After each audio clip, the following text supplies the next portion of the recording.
get started. My name is Kate Drown. I'm a member of the English department here at UMR. And I'd like to welcome you here to the first of 8 presentations that will be given on campus over the next 3 semesters that bring the literature, the history, and the culture of the Ozarks here to Raleigh.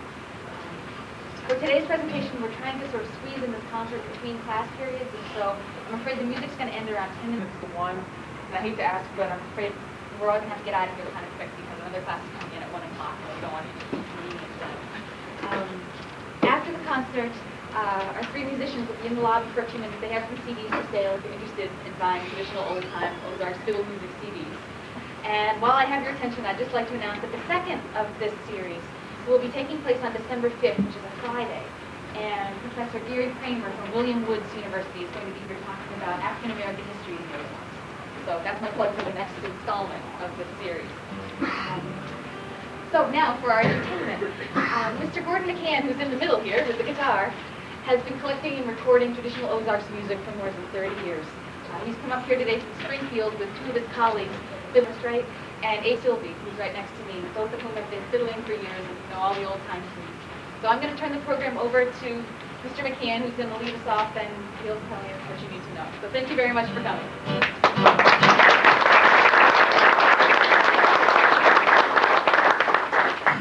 We thought you'd better lock the doors, because after the first tune, there may be a rush. Well, I'm not going to do much talking because our time's pretty limited here. So that back of that yellow sheet has pretty much what I would have said had we an hour and a half program here to talk about the background of this music. The only things I will tell you is, first of all, that these instruments here are second only to the human voice in Western civilization as the voice of the people. It's the instrument that's been used for centuries. It reached this shape about in the middle 1500s and spread to the Europe, British Isles, and over to the colonies by the 1600s.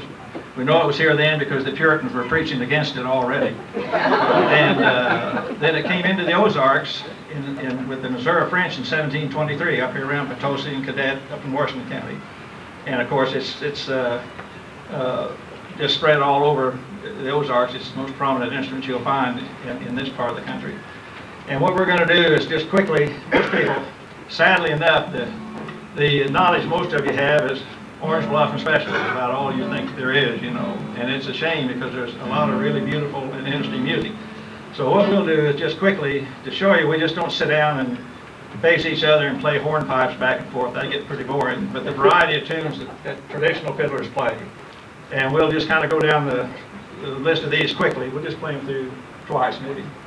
And that'll move it along. And kind of chronologically. And so we'll start off that originally the most prominent tunes used to be hornpipes and reels, which had a different tempo in the times they were developed over in the British Isles and in France, a lot of it. But when we got them over here, we sped them up, and we call them hold downs because we sped them up for square dancing. So you really can't tell too much difference between, it may say a hornpipe or a reel, but it's played pretty much the same way. And we'll start off with one here called, if you were in the British Isles right now, you'd hear Lord MacDonald's reel, but we call it leather breeches. That's what we'll play first here.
These tunes are always interesting. Leather breeches, what I've been told, they used to when they get their green beans, and they would before they had refrigeration, electricity, and anything, and they would split them and string them and hang them on the side of the house to dry. And when they dried like an upside down V, like leather breeches or deerskin breeches so that's where that, who knows where these names come from. Some of them are wild.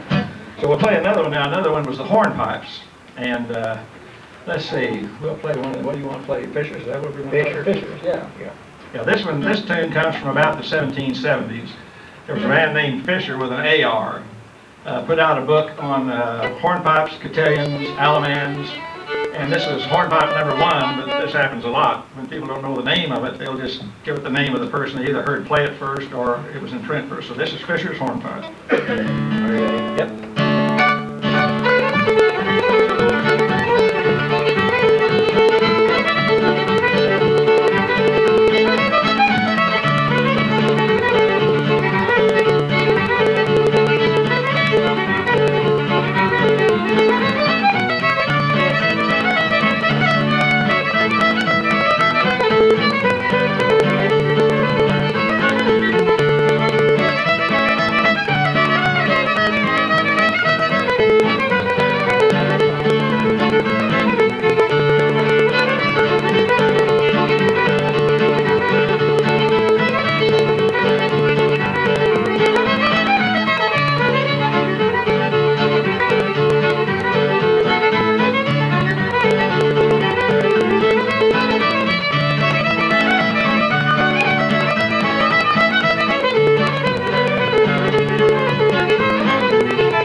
Well, and then now all these tunes we're playing complement some kind of dance. Every one of them, up until you get into modern times. But all these traditional tunes complemented some type of dance. And another tune they played were 6/8 time jigs. Now we really, down in our part of the Ozarks, and I don't think here either, we really didn't have Irish jig dancing per se, as you think of like river dance and all that. Our Ozarks jig dancing is more of an improvised thing, and I guess you'd call it that. But it came from Irish step dancing. But they all, usually every fiddler will play at least one jig, even though we don't dance. It's just something they picked up, you know. So we'll play one that you all ought to recognize, I think. It's one called Irish Washerwoman. Oh, you play that? Yeah. I heard you down there. You don't play it. Play it. You play Irish Washerwoman. Oh, okay. What we do it in? G. You know, I was really excited coming up here. I don't hear very good. That's what I was going to say. Lacey told me he just bought a new set of hearing aids. And he said he's paid an arm and a leg for them, but it's the best ones he ever bought. You could hear a fly land on cotton. And I said, Lacey, my gosh, what kind is it? And he said, oh, about 1/4 10. I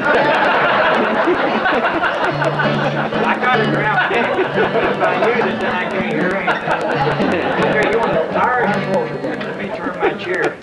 That takes more. It's got some weird timing to it, ain't it? Let's hope so.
That came about, these are all this is coming from the 1700s, from the 18th century.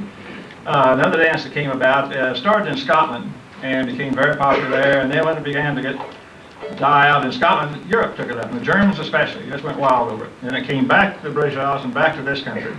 And you go up into Minnesota and Wisconsin and Michigan and the Dakotas, and you'll see them dance this all the time. It's a Schottish. It kept a German name. That's German for Scottish. And it's a different time. We haven't had too much. I haven't seen too many Schottishes around in the Ozarks, but they usually will play one. They'll play that. Who's going to play the shot? I'll do it. Okay.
That's a 1, 2, 3 hop type of dance. But you get up over in Kansas, over in North Kansas and everything, a lot of your Scandinavian people, they really are, it's a pretty dance and everything. So let's see, then another type of music we play that came about around the turn of the 18th and 19th centuries came from the 1700s, but really was flourishing then by the early part of the 1800s, was the minstrel shows. And this, of course, by then you had a mixture of African American rhythms with our rhythms, and you started coming out with these new types of music. And so the minstrel shows developed, and we'll play you one of the minstrel tunes. You want to play Buffalo Gals? Yeah. All right. Now this one is called Buffalo Gals, and it was one of your early minstrel tunes, and what it was, the fellow would, wait a minute, I'm still walking. Oh, they would be, if they were in Cincinnati, it was Cincinnati Gals. If they were in New York, it's New York Gals. But when for some reason it hit on Buffalo, New York. Now another story was that in Buffalo, New York, they were building the Erie Canal, and the Buffalo Gals were the daughters of joy that entertained the workers at night or something. So who knows what the stories are about this stuff, you know. But this is one you all remember it. And I have a piece of sheet music from this was written in printed the first time in 1839. And I have a piece of sheet music from there, and it's exactly the same way he's going to play it. And you have to remember, all these tunes, none of us read music.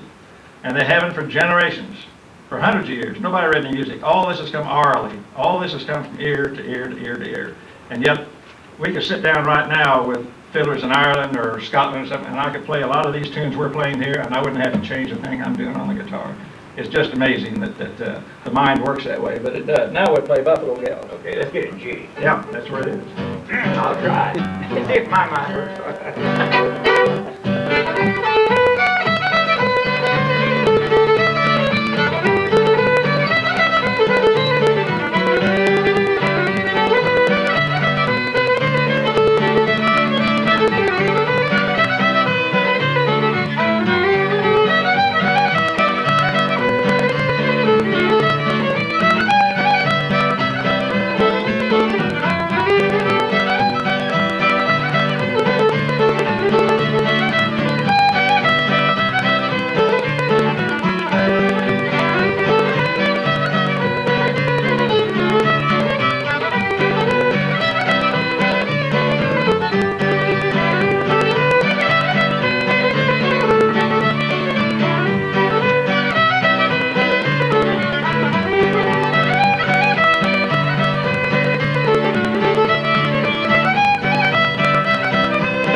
dance that came about just before the Civil War into the South. Now, all these tunes are still played by fiddlers, even what we call a plug fiddler maybe, that doesn't really know a lot of tunes, anything down here in the hills. They'll all play these tunes. It's just amazing these things have held their identity all these years.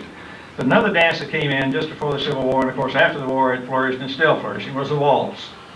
And there was one waltz that is probably, I really think this is, in Western civilization this waltz is played more than the Strauss or any of the other waltzes.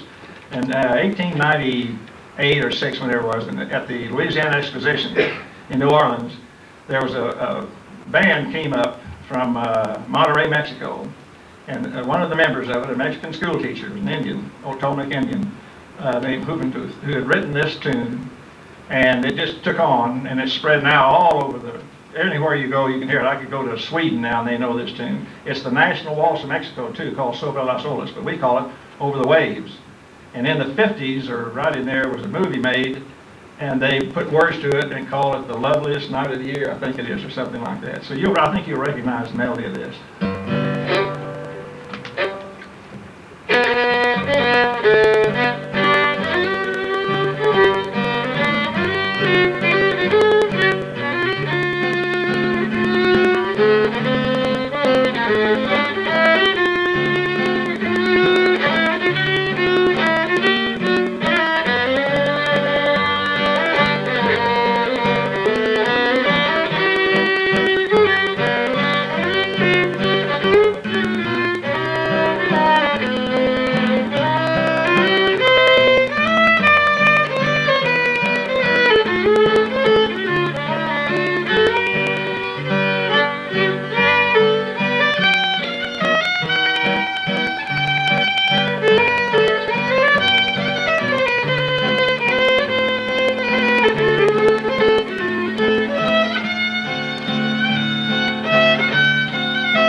Maybe, by all of you, I mean my age. I forgot we had these younger ones There's here. nobody that old. No, that's true, that's true. We're people from Mars for these young people. They've never heard this kind of music, I know from giving school programs. Now, then after the Civil War, of course, the music, actually I think a lot of that minstrel music evolved. I'm no musicologist, so don't pay much attention to what I say, really. But we developed, towards the last of the 1800s, the rags began to develop after the Civil War. And the rags, all these fiddlers play a rag. And one of the most common ones, you want to play Ragtime Annie? What's that now? You want to play Ragtime Annie? That's okay. Is that okay? Or Raggedy Ann. Well, Raggedy Ann, whichever you want to call it. This has to be one of the most square dance tunes there is, I guess. There's about 4 or 5 that are played everywhere for square dances, and this is one of them. This is called Ragtime Annie. You want to play it? Yeah. Okay. You have to take turns. D, right?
Another dance that wasn't danced much in the Ozarks, probably in Springfield it was because of the large German population Springfield had, and probably north of us here, around Vienna and those places, Westphalia, it was probably danced, but it was the polka.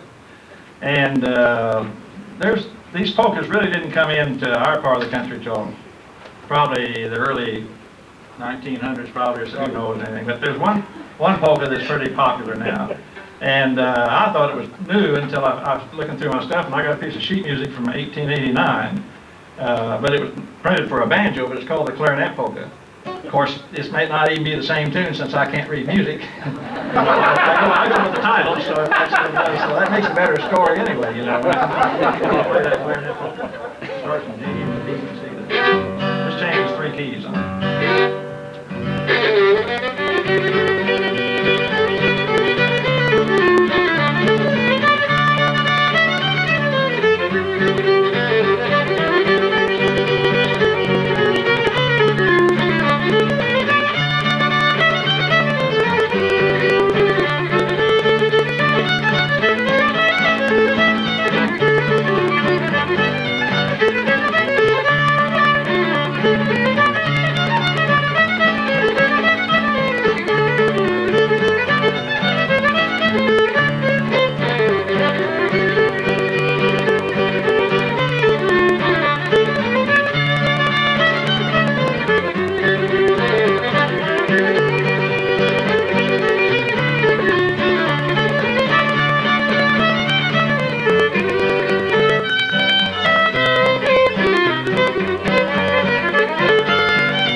Well, let's see. Then there's another music that's played here. You're just getting all sorts of education today on this. And all you thought it was Orange Blossom Special, you thought was the only tune. But we have a blues in this music. And it's not like the black blues that you think of, but undoubtedly it's been influenced by that and evolved from that. But there are gobs of blues tunes they play. And let's see. What blues? Do you play a blues? Let's see. Carroll County. Carroll County Blues. Well, you want to both play at the same time? No, better. It don't make a difference. We'll play a Carroll County Blues. You know Carroll County Blues? Yeah, I know. Okay. All right. This is Carroll County Blues. G, A, D. Oh, D. Like a dog. Okay. I don't know anybody that plays at D, but we do now.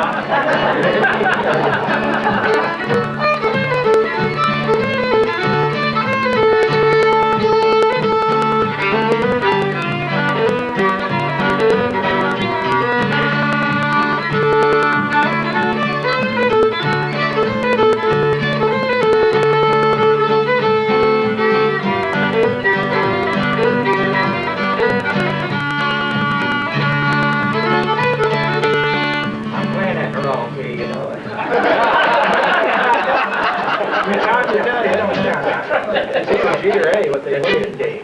Let's get D. Where you going? Where you going in now? See, no, let's play it. It goes to G, really. Yeah. It's G. Okay, I'll play G. G, all right.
Now, there's another way of playing the fiddle that comes from early times. In musical terms, it's called scordadura, but we call it cross-tuning, or playing in discord.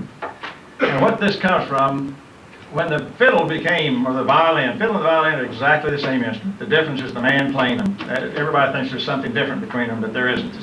Each fiddler may, in this type of music, they may flatten the bridge a little bit, so they can play double notes and drones, whereas concert violinists will leave it more arched for a lot of single notes. But this was developed, in fact, in the Middle Ages, there were even operas and things written in this type of tuning. But the reason they did this was, first of all, this instrument used to be second to the bagpipe. The bagpipe was the lead folk instrument in the British Isles. And then finally Prince Charles got in trouble and they kicked him out over to France. And he's the one that liked the fiddle, the bagpipes, and they outlawed the playing of the bagpipes in England. Well, this instrument had been right behind that bagpipe all these years, so it just moved into that niche. And so when you hear hear some fiddle tunes, you'll think you hear, well, that sounds like a bagpipe. That's why, it's because it's imitating what it learned from. And this type of tuning, how are you tuned here? You got an A? Straight A all the way. A, all the way across. And there's other types of tunings, and they can cross tune in D and they can cross tune in G. But another thing about it, when you play for a long square dance, you're only playing the melody on a couple of strings, so it's easier. Plus, you've got more volume. In the days before, they had microphones and everything. And so we'll play one for you here, Black Mountain Ride. Yeah. Hey, it's Black Mountain.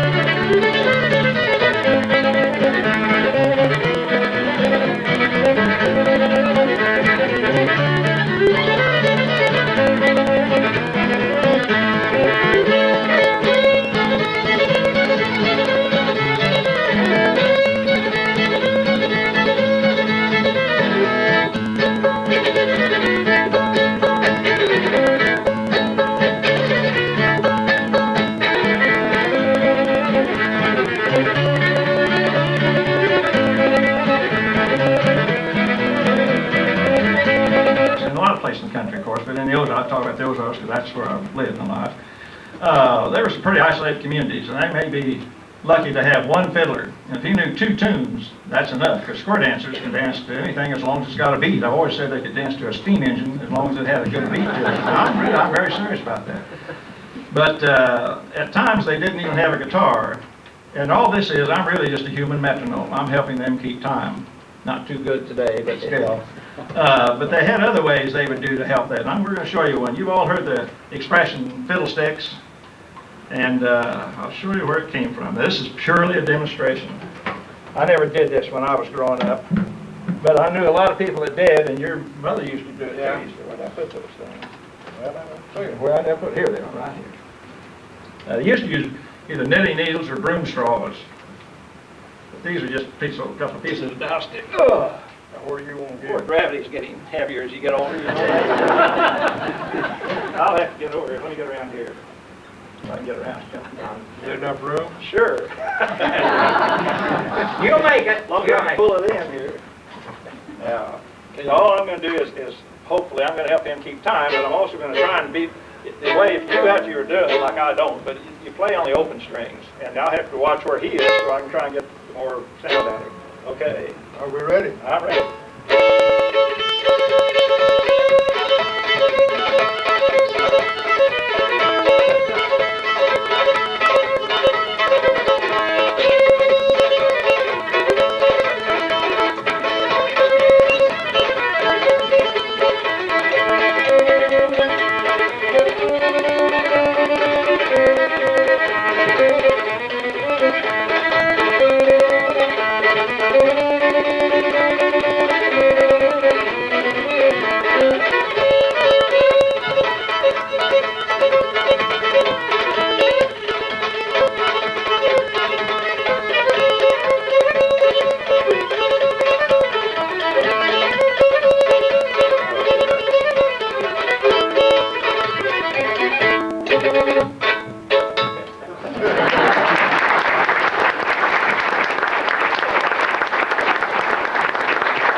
I've talked to a lot of people that, now, it's better if I could be in front of him. I'd have my back to you then. I could be really getting on it there, maybe.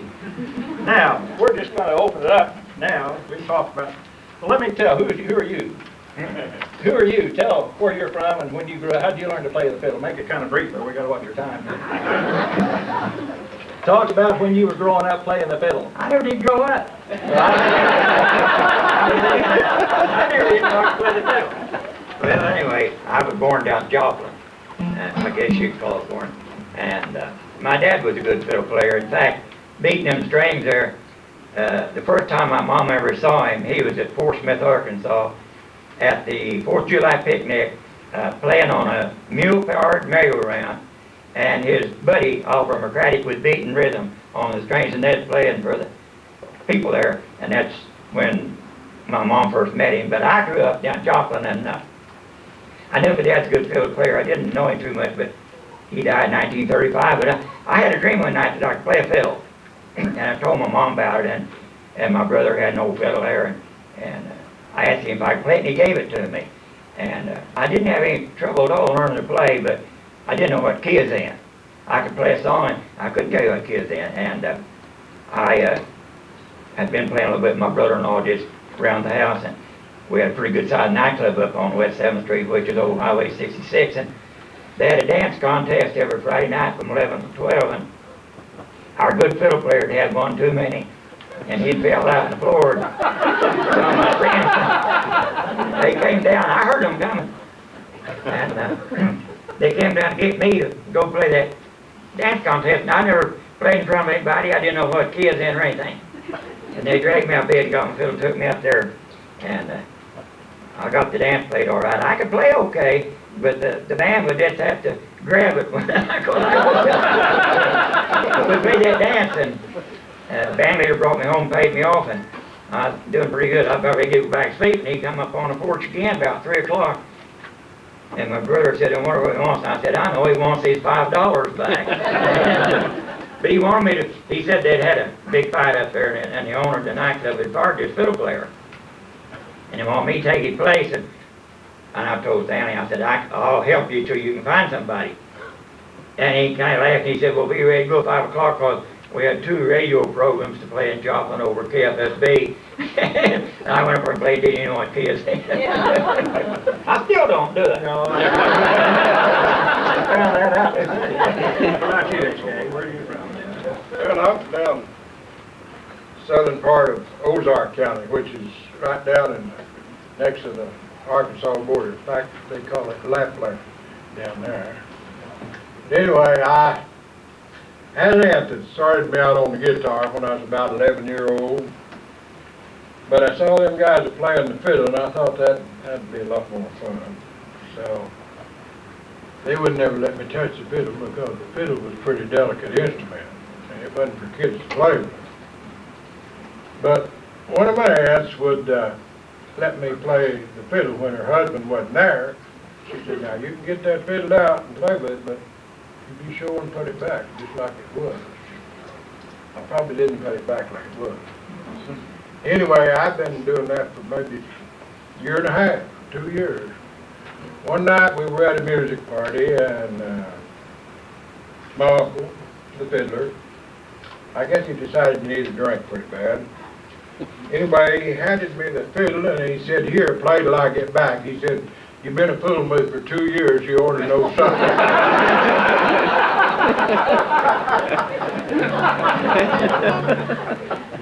So that was my first personal appearance on the fiddle, and I played for a square dance that night.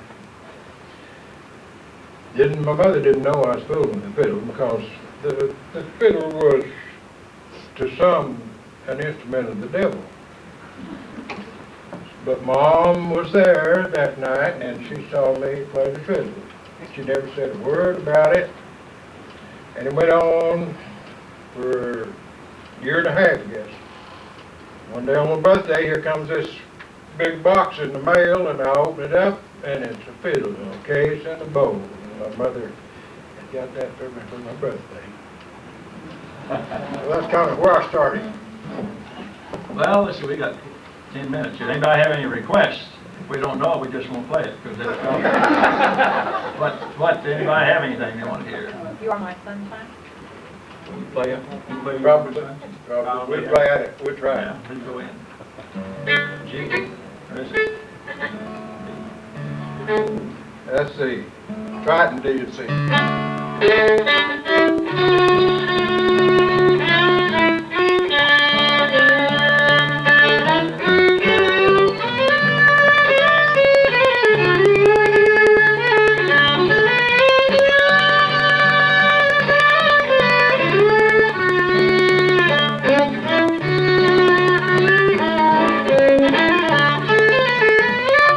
Is that enough to recognize it?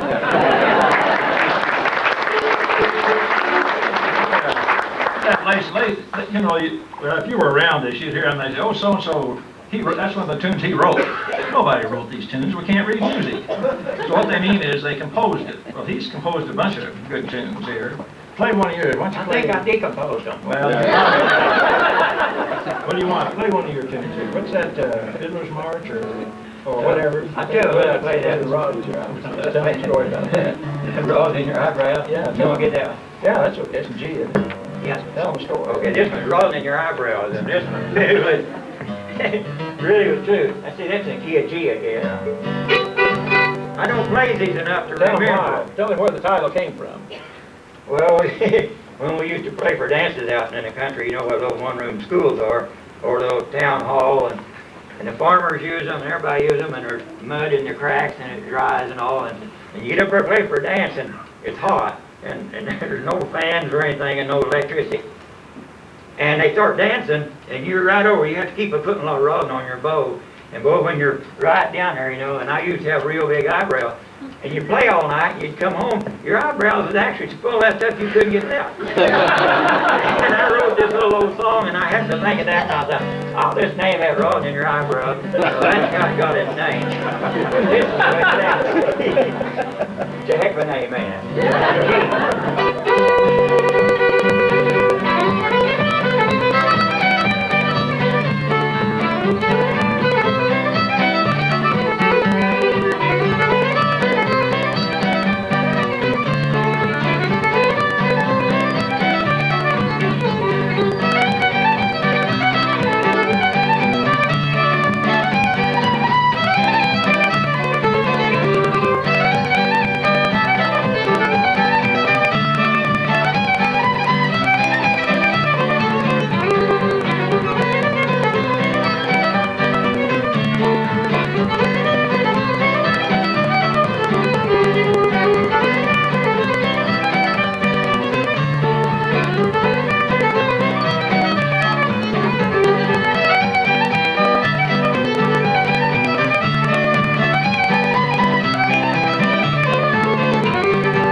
have HK play. This is a pretty good rag tune.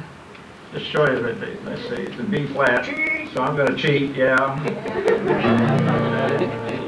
Start talking F. Yeah, start talking that. It's called a fruit jar rag, isn't it? What do you call it? Well, it's really called the home brew rag. You can Home brew call it rag, the yeah. fruit jar rag. Church people here, we don't use it.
Let's play that, the ball and all fiddler. Okay, what's that again? It's a Dia sympathy. You're sure? Yeah, we'll get these. Oh, ball and all fiddler.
Play, we got time for one more here. I'll have HK play one, square dance speed. So you'll see this is down in this area down in eastern Christian County and Ozark County and Douglas County and part of Wright County and on over, oh, probably Shannon around in there.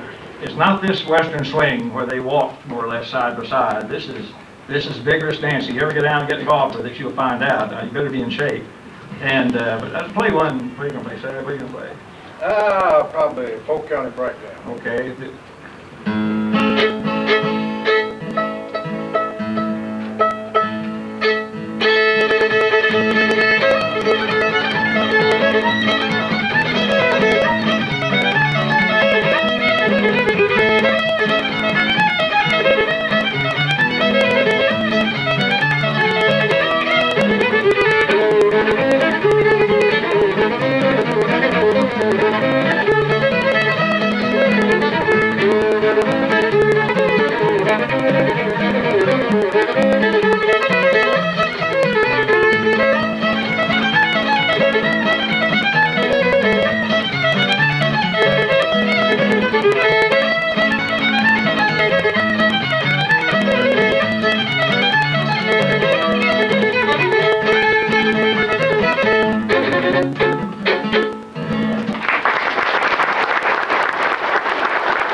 More than you did, probably. Every once in a while, I'd have some old gal come up and say, "Could you play a little faster?" And I say, "Gal, if you hit the floor, every time I'm pulling that bow, you're already too fast." Thank Thank you very much for coming, everybody.